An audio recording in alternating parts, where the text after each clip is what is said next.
Hello and welcome to another Aston Originals podcast from Aston History. I am Brian Sudlow, lecturer in history, and I'm joined today by two of our students who have done a history placement this year with us. Would you like to introduce yourselves? Hello, I'm Samriti. I'm one of the placement students.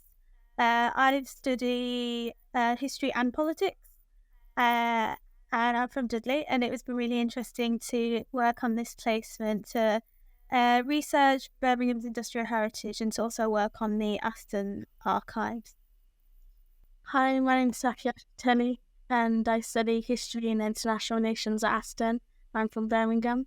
And yeah, I've also done research during my placement as well as working in the Aston University Archives. Okay, well, welcome Safiah, welcome Samriti to the podcast. I think this is the third time now we've done a little podcast with the history placement studies at the end of the placement, just to find out a little bit about the kind of work that you've been doing and share with people who might be interested. Some of the research that you've done as well. So I think we'll kind of walk our way through the placement experience for you, and you can tell us about exactly what you've been up to.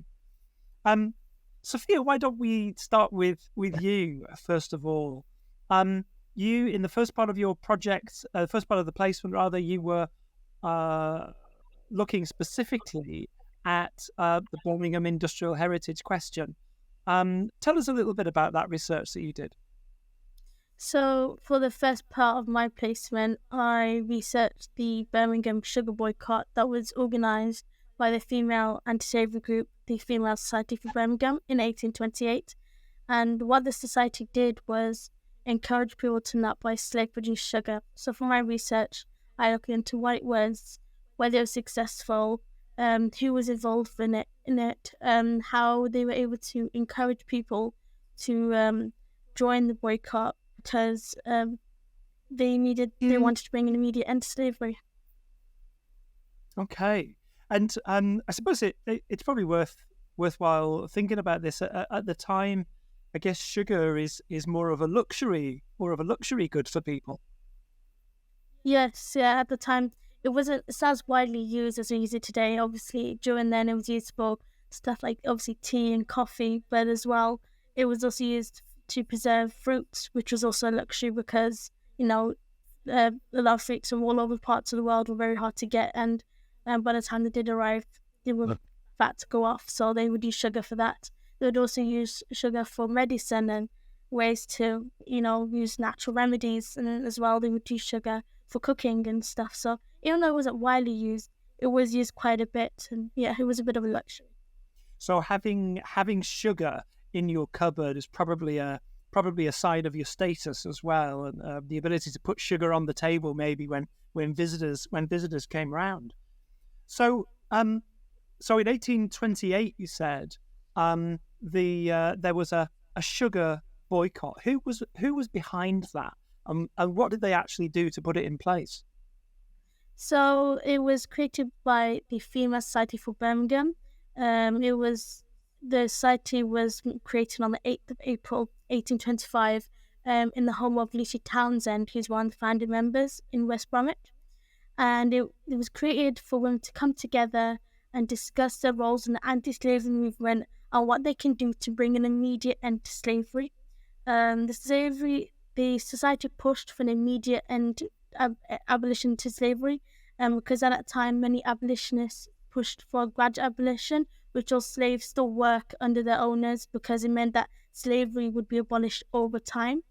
The society was actually the first ever female anti-slavery society in the world, and due to that, many anti-slavery societies actually dismissed them, even though their successful campaigns had an impact on that course of the anti-slavery movement.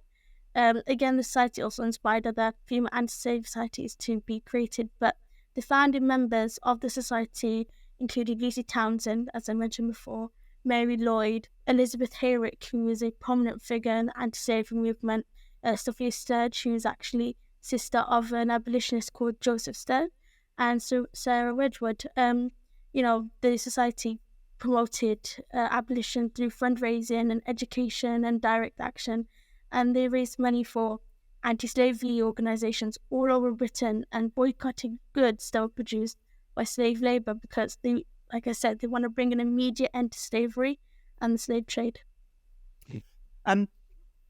Okay, so I mean, share with us a little bit. What kinds of documents did you look at to actually do this research? So when I first came across the society, I started to look into each individual member, and the one member I looked into quite a lot of detail was Elizabeth Hayrick, and that's because she published many pamphlets and was a huge figure for the society in the abolitionist movement. A little bit of background about her, she was born in 1769 and was born in 1769 in Leicester, and after the death of her husband in 1795, she became a Quaker and for social reform. And she was a member of a society called the Society for Migration and Gradual Abolition of Slavery, which argued for gradual emancipation of slaves. But she became frustrated with the abolitionist movement, and she believed that gradualism was ineffective and unjust.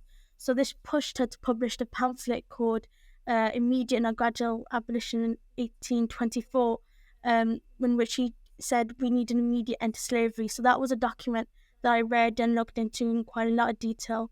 And that pamphlet changed the abolitionist movement because abolitionists went from saying we want gradual abolition to immediate abolition. Another document I looked at that she wrote was Appeal to the Hearts and Consciences of British Women, in which she encouraged women to boycott sugar because women are the ones who are using sugar. They're using it for cooking, they're using it for tea, they were using it for remedies and so on and so forth. So she spoke to them and said to them that they have the power to make a change. They have the power to boycott sugar and bring an end to the slave trade, which was extremely important. So that was a document I looked at. Yeah. This is really very interesting because it seems to me that there could well be parallels with with things that happen today. I mean, just on that point of gradualism versus an immediate end to slavery. Today there are people out there who advocate a gradual withdrawal from fossil fuels, and then there are other people who want an immediate end to the use of fossil fuels. And I guess there's similar tensions, aren't there? Do you see any connection between this boycott and also what we would understand today as the fair trade movement? Oh yes, definitely. Because there's a lot of, it's just looking at the ethics of it. With fair trade, they're looking at ethically sourced products. Where people are getting paid fairly and working in good conditions and not being exploited. And that was a similar thing with the sugar boycott, in which the slaves were working in horrible conditions, being subjected to extreme punishments, and were being treated unethically. So there is a big similarity between it, and you could say it's one of the kind of the Quaker movement and the kind of like boycott of slave produced goods was kind of the beginning of calling out and ethically sourced products and so on. And trying to apply the same ethical rules overseas as might be applied in the UK. Although, of course, we've got to remember that working conditions in the UK at the time were often quite atrocious, and the people who were working here in British factories sometimes suffered the most terrible conditions. Until then, there were parliamentary investigations into the standards in factories, and little by little there was a greater awareness of the importance of employers actually looking after the health and well-being of their employees. What you mentioned there about the links with the fair trade movement is perhaps something that we'll come back to. But I want to pass over to Samriti because Samriti, you've also been doing some research into Birmingham Industrial Heritage and finding not the same stories, but kind of parallel stories to what Safiah's been looking at. Although your research is a little bit later on, isn't it? Yeah. My research focused on the Cadbury versus Standard newspaper trial, which happened in 1909. So it's a little bit after Safiah's research, but it has those same parallels about fair trade, about ethically sourced produce as well.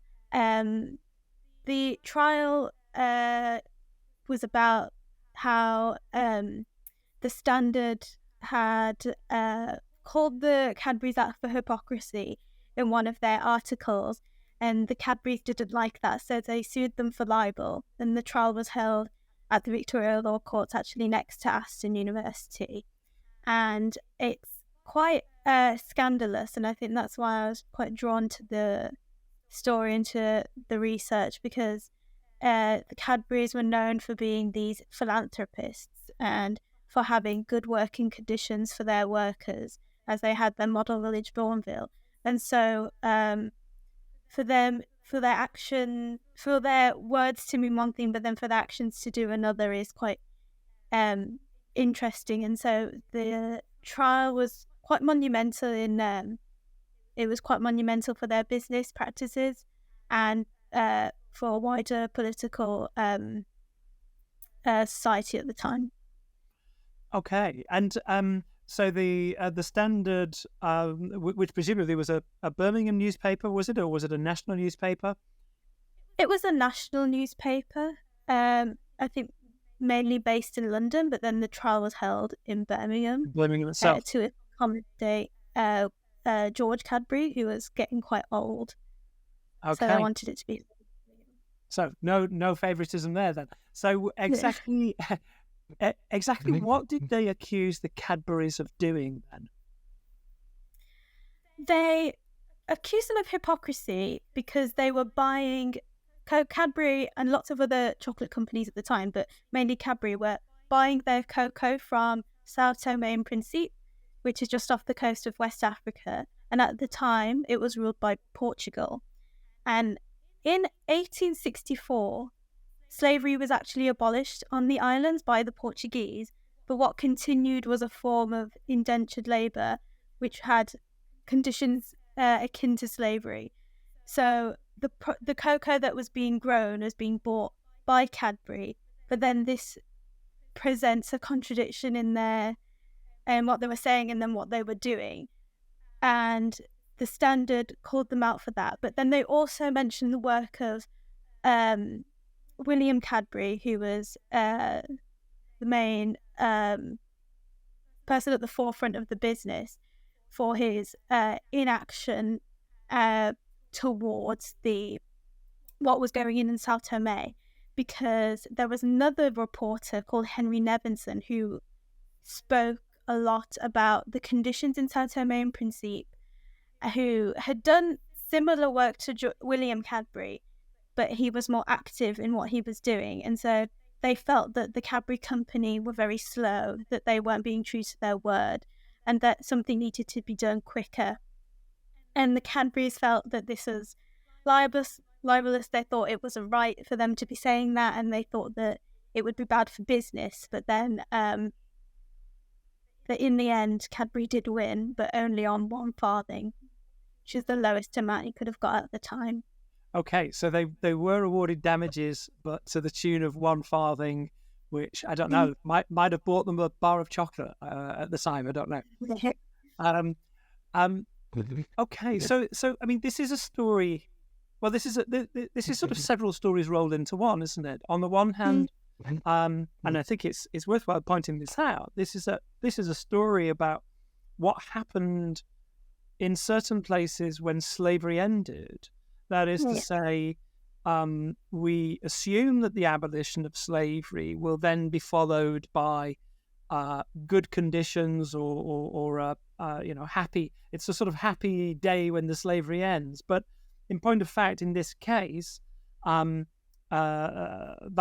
wasn't the situation at all. And in fact, by the time of the Cadbury trial, that's almost 50 years after the end of slavery. So it'd be interesting to know a little bit more about that story.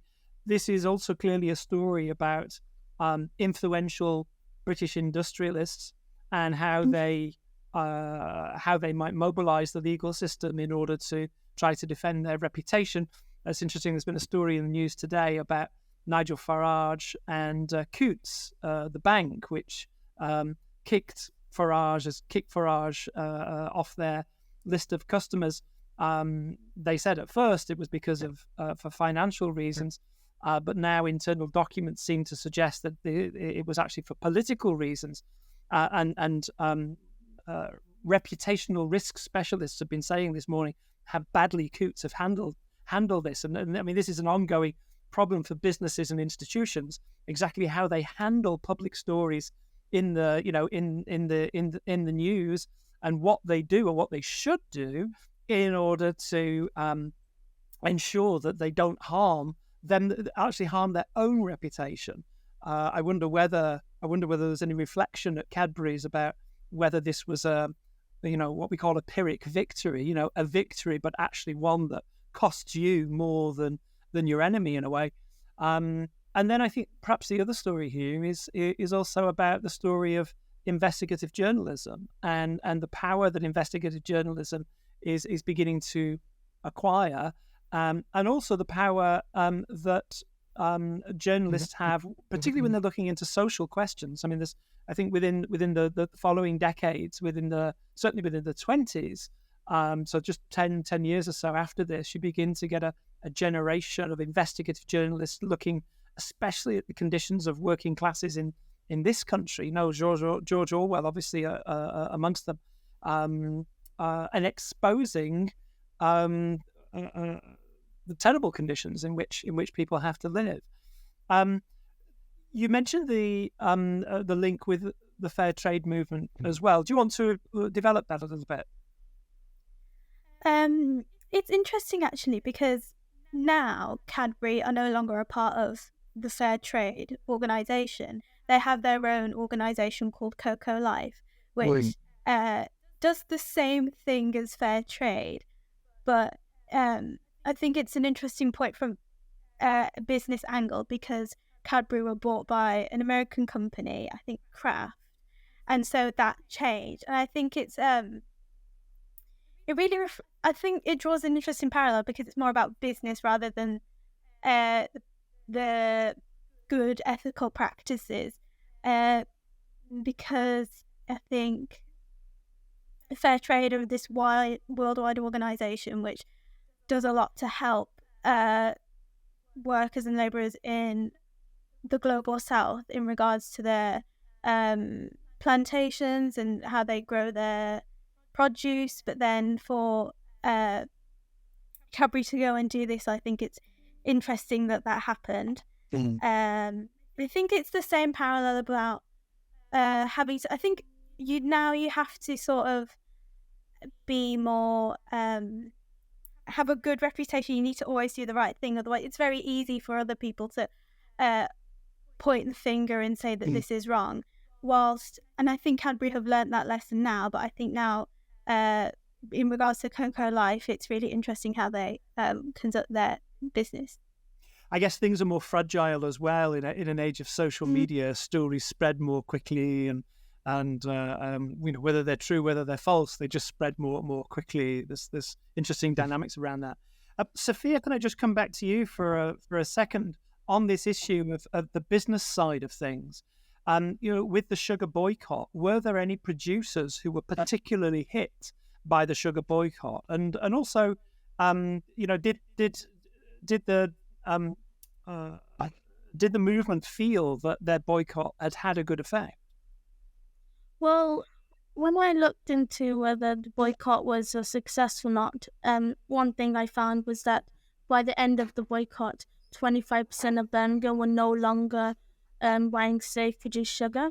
They were now buying sugar that was produced in the West Indies, and so that shows that was a massive success, because that's a quarter of Birmingham that no longer bought safe-produced sugar. So these companies received a significant loss. But one thing that I specifically found in terms of businesses and everyone was that actually was that the businesses would actually say that the sugar that's produced by slave labor was not actually as good as sugar that's produced by the East Indies. They would say that it was inferior to it. So that was a method they used to try and encourage people to no longer join the boycott. So that's something that I found in terms of businesses and the members of society and the whole boycott. Wow. Yeah. Great. Now then, that work on Birmingham Industrial Heritage occupied the first half of your placement, didn't it? And then in the second half of the placement, you came actually back onto campus to begin work in the Aston University Archives. So let me just say for the those that are watching exactly what this involves. Aston University in the past few years has begun gathering together all sorts of documents, registers, programs, letters, correspondence, and so on, that tell us about Aston University's history, but that also tell us about our predecessor institutions as well. Aston University was only founded in 1966, but it was preceded by several institutions, the first of which was the Birmingham Municipal Technical School. And we have the registers from these institutions. We're able to know who the students were, the businesses that they were connected to, the kind of skills and courses they were following, and in some cases, obviously, we're able to then connect these sources with sources in other archives as well. And it's telling us a lot about the background of our institution and what our Vice-Chancellor, Alex Subik, likes to call the DNA of our institution as well. So, Samriti, maybe we can start with you. Tell us a little bit about your work on the Aston University Archives. So together what we did was we photographed all the old registers with the aim of making them more accessible and to digitize them and preserve them for the future. So that's something that we did together, and then transcribing those photos to get all the data of who the students were, how old they were, what classes they took, and where they were from. But then individually, what I did was I did some research on the institution as a whole and its transition from the Birmingham Municipal Technical School to Aston University, because then it paints a really nice picture of how colourful the institution is and how interesting it is. The main part of my research was also looking at other archives. So we went to the Wolfson Archives in Birmingham Library, and we went to the BMI, Birmingham Midland Institute Library, which had lots of other documents, because the Birmingham Municipal Technical School actually grew out of the BMI, and the BMI was built up by big philanthropists in the city with the aim of educating the workers so that businesses could improve. And then obviously from the BMTS it grew into the Aston Archives. So some of the really interesting things that I discovered were actually also on the online newspaper archives to discover what other people were saying about the institution. And the role of the institution is really interesting, because there's this quote that I got from the Birmingham Daily Post in 1891 from Councillor Martineau, which is a big business individual in the city, saying that the institute taught students what they wished to learn, and the whole technical school would endeavour to teach them what they ought to learn. So I think there's a big emphasis on training these students to be like little machines so that they can work in the factories, they can work. And there's a lot of national interest involved in the technical school as well, because it's important for Birmingham to advance so that Britain can advance in competition with countries like Germany and the USA. And the early 20th century is quite a tumultuous time, and I think in regards to war and societal change, and I think you can really see that in the registers, and you can really see that in the programme books as well, because not only did we look at the registers, but we looked at the programme books, we looked at student newspapers, and the programme books are a really good insight into what they wanted the students to learn, and it changes over time to show that whilst at the beginning, when there was a lot of science and maths being taught to the students, there was after the First World War, in the 1919 to 1924 programme books, there were a lot more classes like women's classes and trade and business classes. And one of the most interesting things we found was that there was a trade class for artificial limb making. So there was that thought about society and about health and about how to provide for the city now that this tough time had gone past them. But then in addition to that, there is also a gun making class introduced, and classes for ex-military individuals to learn electrical work and chemistry work, and there's telegraphy as well, which helped them learn Morse code, and things like that, which would then be useful later and down the line when the Second World War happens. So, in fact, the Birmingham Municipal Technical School is very much responding to the needs of businesses and even national needs, and is adapting its programs, adapting the classes it's able to provide to try to ensure that its students could become qualified in the relevant skills, and very much you can see there why the connections with Aston University today are so intriguing, so interesting. We're just about to launch a nursing program at Aston University, and this is part of a program to try to expand the number of medically trained people who can work in the NHS, and there are nursing programs and medical schools that are expanding in other parts of the country to try to make up the great lack of skills that we have. I suppose the other point now is Birmingham in the late 19th and early 20th century is in the phase of the second industrial revolution. Today we are absolutely in the fourth industrial revolution, and we have the same need to kind of create these new skill bases, don't we? Safiah, how about yourself working on the Aston University Archives? What did you focus on? So like Samriti, I also worked on taking pictures of the registers and also working on the software transcribing the registers. Tell us a little bit about transcribers, because I think it's quite interesting. It's quite important too. Yeah. So transcribers is an AI software that AI software that transcribes documents. So what we would do was we'd take the images we took of the register, upload it into the software, and divide each column into different regions. And then we would upload them to transcribers, and it would actually scan the document and transcribe the writing for us and digitize it. So then we would take that and put that into an Excel sheet, which would then be transferred into a database and kind of helping digitize Aston's archives.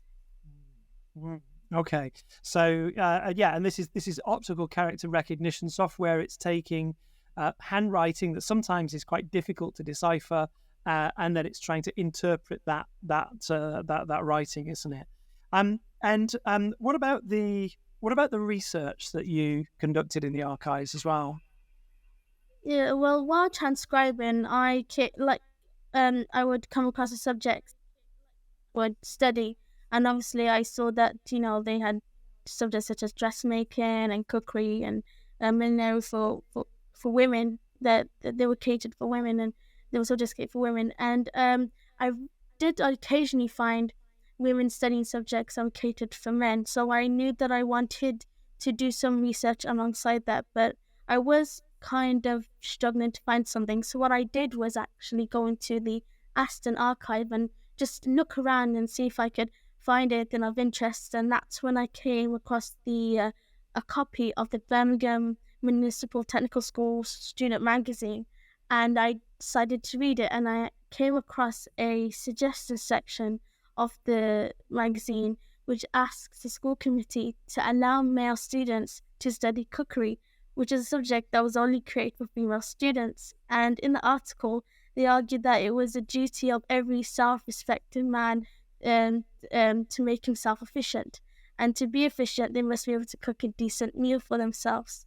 And they actually mentioned a commercial traveller who recently told the magazine that on one weekend when his wife was ill, he was unable to feed himself and his children, and they just had to eat some bread and butter and wash everything down with some tea. And so they actually in the article, they go on to praise the mothers who taught their sons to make some breakfast, but they say that a man needs to know how to make a meal for himself when a woman is out there to make it for him. And I found that very interesting, because you usually see women asking to study male-dominated subjects. Obviously, during that time of the magazine, it was during the height of the suffragette movement. And so this led me to actually find women who studied male-dominated subjects. And that's when I came across a woman called Clarice Ethel Adkins, who was one of the famous female students, and I found her in the 1915 to 1916 register, and she studied carpentry. But after looking in the census, I came across a dead end. So then I went on to find someone else, and that's when I found a woman called Marjorie Sylvia Britton, who again was in the 1915 to 1916 register, and I found that she studied botany and chemistry and physics and sanitation, and I ended up finding that she became a nurse. And for my research, I went on to look at her journey as a nurse and looking at what nursing entailed and midwifery as well, because she was a midwife during the 1920s and 1930s. And so that's what I kind of did for my research. And what you were saying there, particularly about the food, I mean, it seems to me interesting for a number of reasons. One, because it's clearly a reflection of certain patterns, certain social patterns, the way people were living. Even though, I mean, if you go back to the time, the top chefs of the time, then as often today, were men, but men generally, perhaps at the level of the working classes or the middle classes, didn't necessarily have those cooking skills. So that's quite an interesting thing. I think the other thing that's quite interesting as well, though, is that the institution has this function of student suggestions. It's not just purely a top-down institution. They wanted to listen to student feedback. They wanted to perhaps implement some of these bits of student feedback that they were getting, and there was an official route for actually doing that. So it suggests something about how the institution was managed, as well as how the institution reflected the society around it as well. Okay, we're recording this podcast, and we'll draw it to a close in a few moments. But apart from this podcast, what else are you drawing out of the placement? What are you going to take away with you, as it were? That's a question for both of you, actually. Well, for me, this placement really allowed me to develop my research skills and kind of researching primary or secondary sources and kind of going out and finding those sources.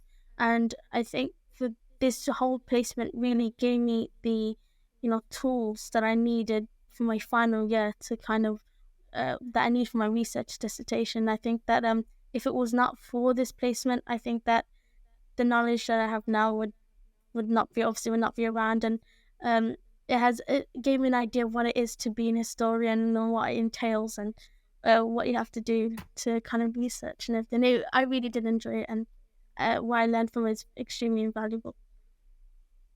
Okay. Samriti, how about you?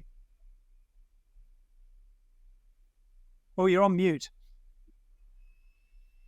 My answer's the same as Safiah's. I think having those research skills is really valuable, but then also getting the chance to go to we went to a conference together, Safiah and I, to talk about the first 10 weeks of our research, and that was a really valuable experience. But then also getting the opportunity to go to other archives, the BMI archive especially was really interesting because there was lots of first-hand archival material that we got to look at.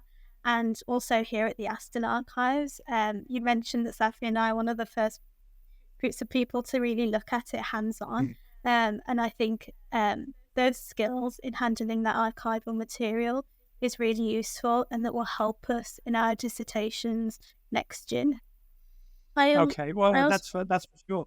Sorry, Safiah. I just wanted to add that with this placement, we kind of had an idea of understanding what to do with all our research and what the end result should be. So we had an idea that we could make videos, or we can, write an essay, or looking at all the different ways you can kind of group all our research together and kind of create something, which I didn't really know about before until this placement.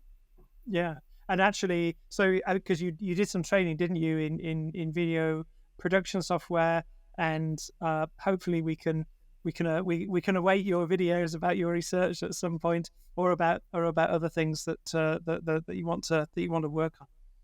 Fantastic. Samriti, Safiah, thank you very much. Thank you for all your hard work during the history placement.